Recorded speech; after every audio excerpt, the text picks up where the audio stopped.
တလားနီလောက်ကြောင်းနာပြီးတော့ပျော်ပါရင်လည်းပတ်သွားနေမှာ break ရောက်တော့ဒီနေ့တော့ကြောင်းပြန်သွားတတ်ပါတယ်ဗျအားလုံးပဲစိတ်ဝင်စားရဆိုရင်တော့ like ခဲ့ပါဦး morning ကထောင်းစံတိုင်းမနက်ခင်းတော့ကြက်တည်မင်္ဂလာရှိစွာနဲ့နှုတ်ထလာပြီးဖြစ်ပါတယ်အဲ့တော့မနက်ခင်းတစ်ခင်းလုံးမှာကျွန်တော်တို့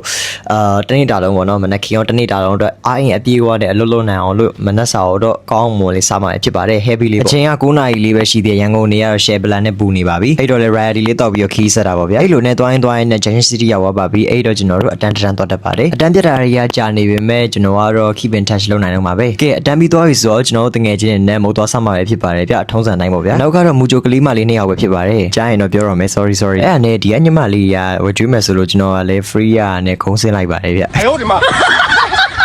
အမေရိကခုံးမစင်းချင်ပါဘူးဒါပေမဲ့လည်းသိရမလားဒီလိုမျိုးတငယ်ချင်းတွေဆိုရင်တော့ဗာပြောပြလဲဆိုတော့ဘာလျှောက်ထားလဲဘာကြောင်းတက်မှာလဲဒါပဲပြောပြတာများရဲ့ပေါ့နော်ကျွန်တော်တို့လည်းအခုတည်းမေဂျာမကြသေးလို့တယောက်မှလည်းကြောင်းမတက်ရသေးပါဘူးအဓိကတော့လူငယ်တွေပြီးကျွန်တော်ဆိုရင် career pathway အကြောင်းနေအကြောင်းတော့ပြောကြပါတယ်ဗျကောင်းလေးရှိလားကောင်းမလေးရှိလားဒီလိုမျိုး relationship အကြောင်းလေးတွေပြောကြရတော့ရှိပါတယ်ဒါရတော့ကျွန်တော်လည်းမသက်ဆိုင်ပါဘူး哎呦我的妈အဲ့နဲ့ဆိုင်နဲ့ကုံဝိုင်းပေါ့နော်စပြီးတော့ပြီးတော့ကျွန်တော်ပြန်ပါတယ်ဒီက trade တူမရှိဘူးအင်ဂျင်ရောက်ရင်တော့ course လေးယူပေါ့နော်ကိုလည်းအတန်းတစ်လေးစပြီးတော့ run နိုင်မှုအတွက်ကျွန်တော်လည်းအတန်းလေးပြင်ဆင်ရပါဦးမယ်အားလုံးပဲနောက်ထပ် blog မှာဆုံပါမယ်ဗျ